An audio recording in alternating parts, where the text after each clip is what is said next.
Hey guys, welcome back to the shack. Tonight I got a little project that we're going to be doing, and I'm going to be using the Acmer P1 10-watt machine to do this project. And just disclaimer guys, this machine was sent to me to be tested and to try to show you guys what it's capable of, so we're going to be using it.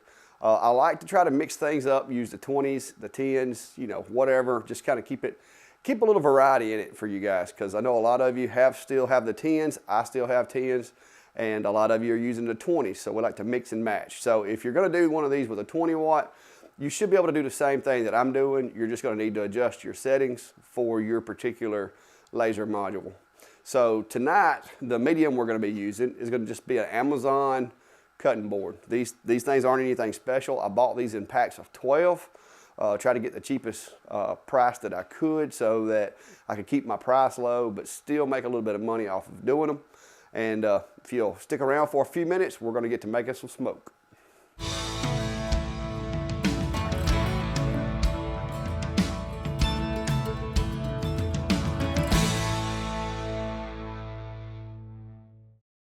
I've got the Acmer up and going, and I've been able to finish my interchangeable jig kit for it.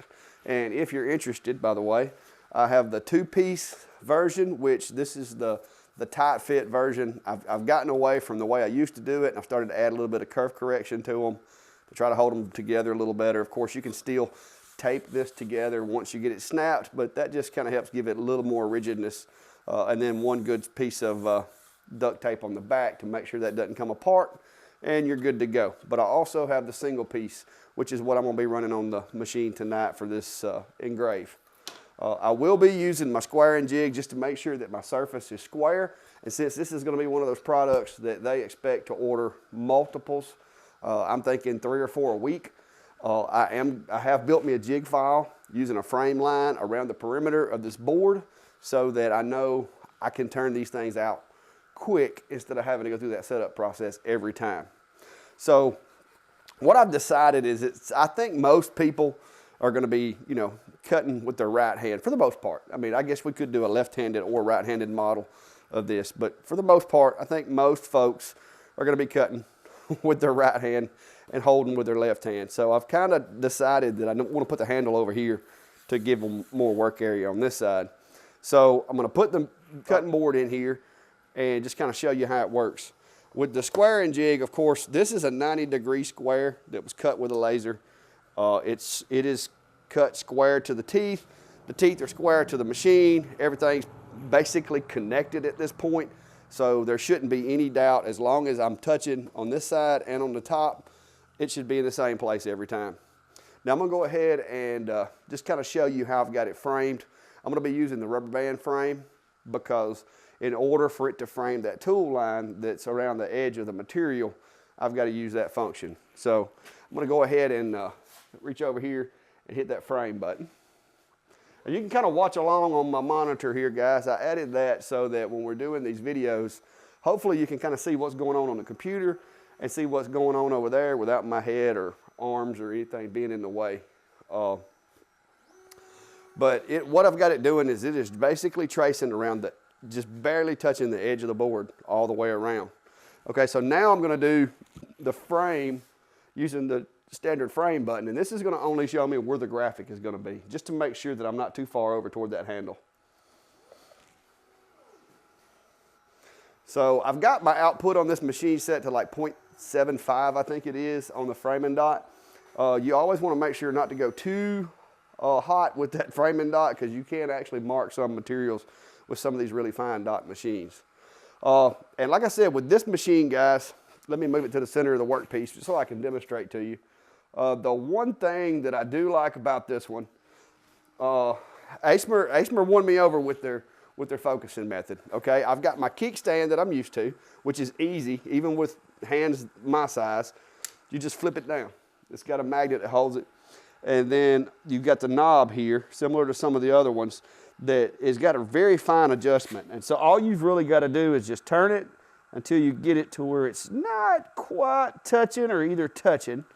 I like to stop just before it touches so I don't scratch my workpiece. Flip it back up, focus is done. So Acmer done really good on that. The drag change, they done really good. The only shortcoming I found with this one so far, other than that little niche with the setup process that I had to work some bugs out of the configuration on the controller, is it didn't add my air assist hose. I had to do that myself, but no big deal. Currently, I've just got a jumper run over here to one of my other regulators to power this. I will be running some air assist just to keep the nozzle clean, not a lot, on this burn, okay? This machine, I've been doing some engraving with it, and I do know that it gives a really dark engrave, even at speeds up to 100 and 100 on most materials. So I think that's what I'm gonna run, but I'm bumping my LPI, I'm gonna bump that up to 200. And in doing so, that should give me a little, just a little bit darker burn. With that higher LPI, I find I get a little bit darker burn, and so I usually bump that up a little bit on stubborn materials.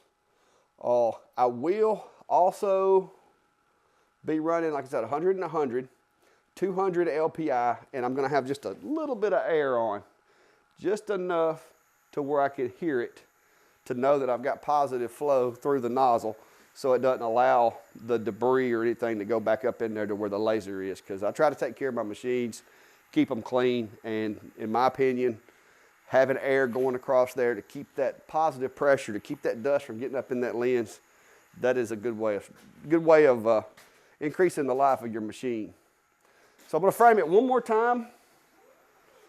This is just the graphic.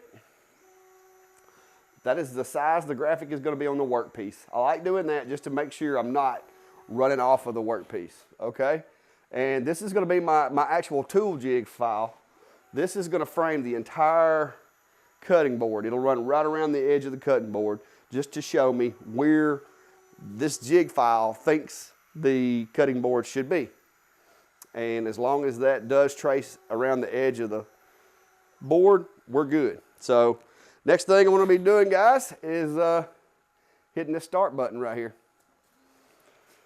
And like I said, I haven't done a lot of bamboo. I've done some. I have never done one of these particular cutting boards. So this is an educated guess. I'm not going to call it a guess. This is an educated guess on the settings. All right, guys, while waiting on this burn to finish up, I just want to remind you, if you hadn't already, go check out the Clack Shack over on Etsy. Any of my jig files or any of my kits that you see me using, I try to get those on Etsy as soon as I can. This one should be on there by the time this video is released. If you were to have one of the Acmer machines, or if you're looking into getting one, you will be able to get the jig kit for that machine. It's one of those things that I can't use a machine without. I like to check these machines to make sure that they're going to be decent for productivity for, you know, fellow hobbyists or small businesses or whatever they may be. And so that's why I put in the work to try to test these machines thoroughly. And if you haven't already, guys, just go hit that subscribe button. It helps keep things going and keeps things moving here at the shack. And I really appreciate your support. And we'll keep the content coming. And hopefully these videos, you find them helpful. If you do, feel free to hit that thumbs up button, share, spread the word.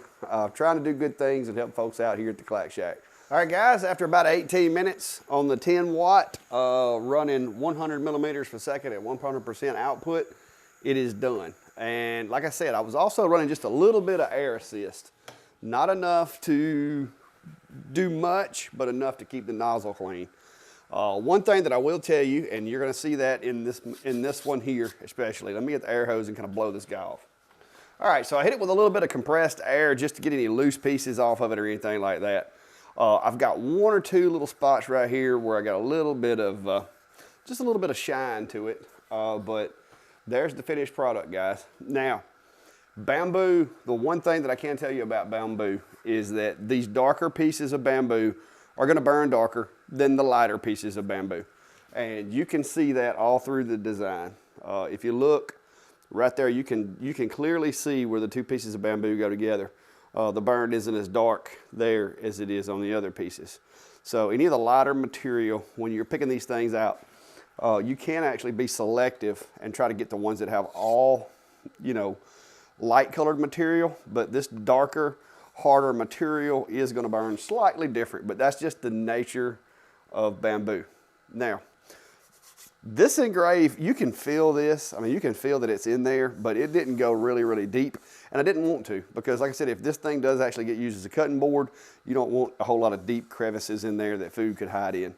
You still want it to be able to be cleaned.